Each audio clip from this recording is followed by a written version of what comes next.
Hey everybody, Ryan McCaffrey with IGN. I'm joined by Dave from 505 Games. We're checking out the upcoming console version of Portal Knights.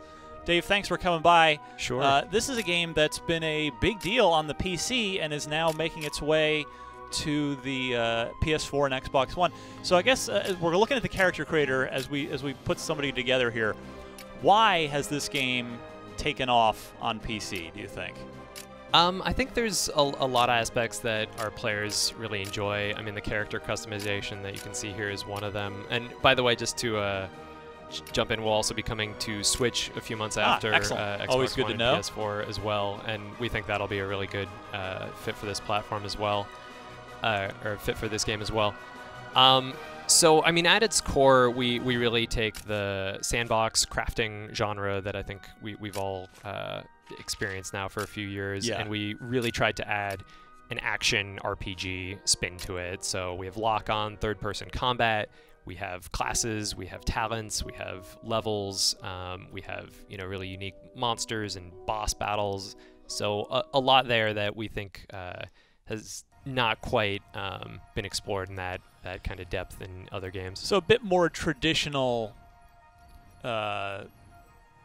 almost light Diablo-style gameplay, and a little less of the. There is crafting in it, but maybe there's a little more of the action combat gameplay than necessarily leaning so heavily into the crafting. Is that fair to say? I mean, we've tried to find a real balance between a completely open world that's just a total freeform sandbox, and then on the other end of the spectrum, a very like linear railroad kind of RPG. So there's the way that we kind of do that is we have these different worlds that you travel between, each of which is a different environment. Mm-hmm. And you can open up portals to go from world to world, and you'll encounter NPCs and quests and things in each world, but the story is a little bit freeform. It's really more focused on the player-driven narrative in terms of what you're doing in each world. And as you can see here, very kind of engaging art style here. We put a lot of work into really polishing this, and even really high-res textures on console and stuff. A lot of good stuff. So you can see the third-person action combat here. You can time it with evades, and there's also melee ranged weapons, spells for ranger class, for mage class. You can see the different types of plants and trees, all of which you can cut down to gather crafting materials and resources, which you can then turn into weapons or potions, things like that. You can actually even collect seeds, which you then can plant, and then they'll grow over the course of real time. Nice. You can make a little farm.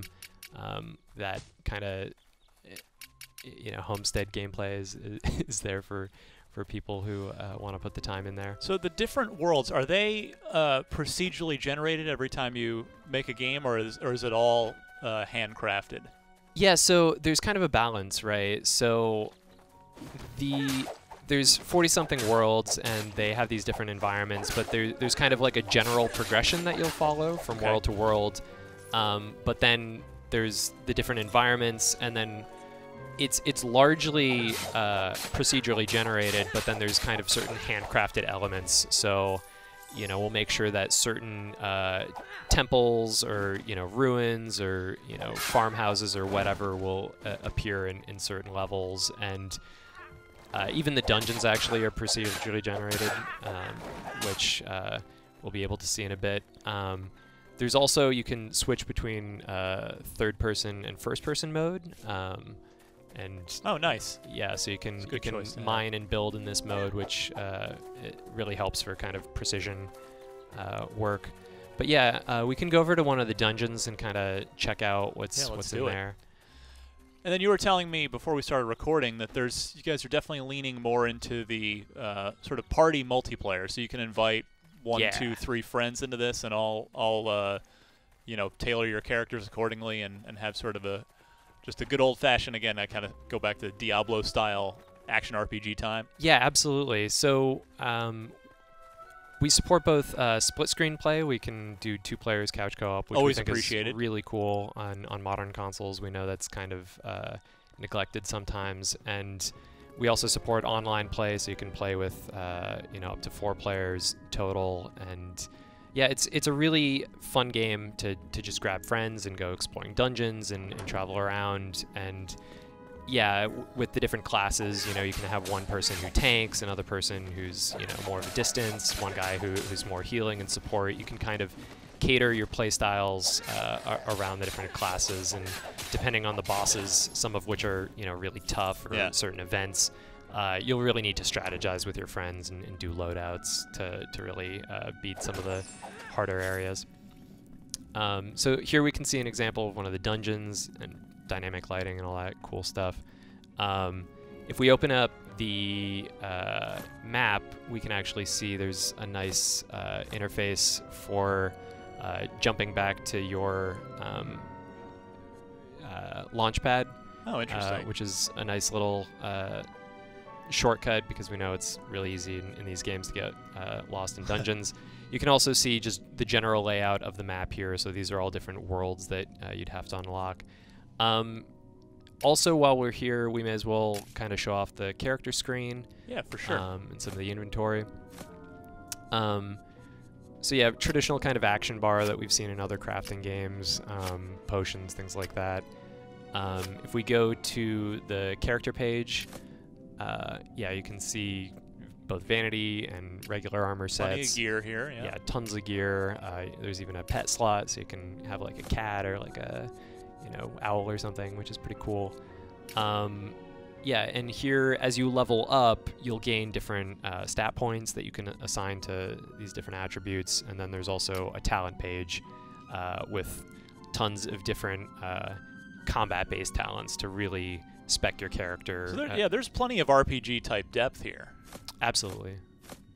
Yeah, and then actually, if we go back into the crafting page, you can just get a sense of the different categories, tons and tons of different armor options and blocks that you can eventually use to build your home, potions, spells, a lot of depth here. Do you have any immediate questions? I'm curious if there's matchmaking for you always need to be playing with friends, or can you kind of just hop in and get grouped up with random people online and go on some adventures? That's actually a choice that we made kind of specifically to. Oh, here's the rat pet that you can equip. That was actually a choice that we made specifically to keep it friends only, because in these kind of building games, it's very easy to grief online strangers. True. And because this is kind of a more casual experience, we wanted to make sure that people weren't having online randos coming and destroying their home that they'd put a lot of effort into. It's understandable, yeah. We can actually jump into one of the more advanced levels. We can show off one of our bosses. We'll take a quick look at that before we wrap up here. Yeah, and a more advanced character. We can show off a mage. While we load that up, when is this due out for PS4, Xbox One? And you said Switch is later, so when is the those first 2 versions?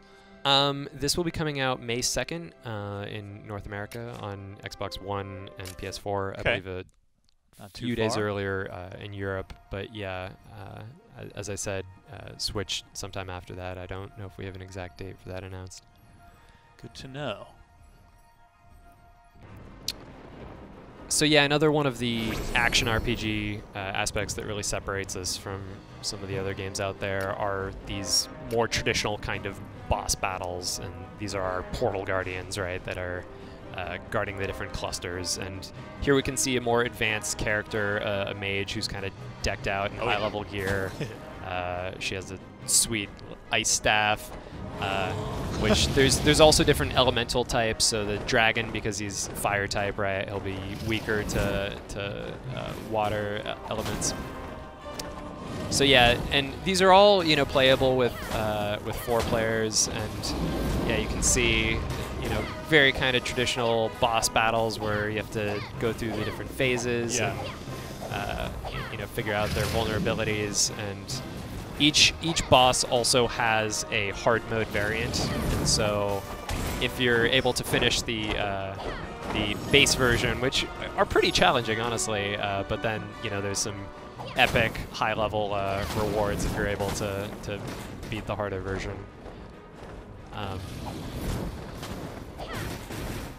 So we designed the classes in such a way that, you know, the warrior is more of kind of an introductory class, sure, kind of traditional tanking and melee, and then, you know, ranger is a little bit more complex, where you'll want to kite things a little bit. You're a little bit more fragile, and then the mage is a more advanced character type, because you're gonna have to be juggling a lot of different spells and abilities, and kind of spec your character more specifically, because you're a little bit weaker on the hit point front. And you could, like, we could be doing this boss fight with 4 players right now, I presume. Right? Yeah, we could be. Excellent. Getting close. Let's see if we can finish this guy off pretty soon. But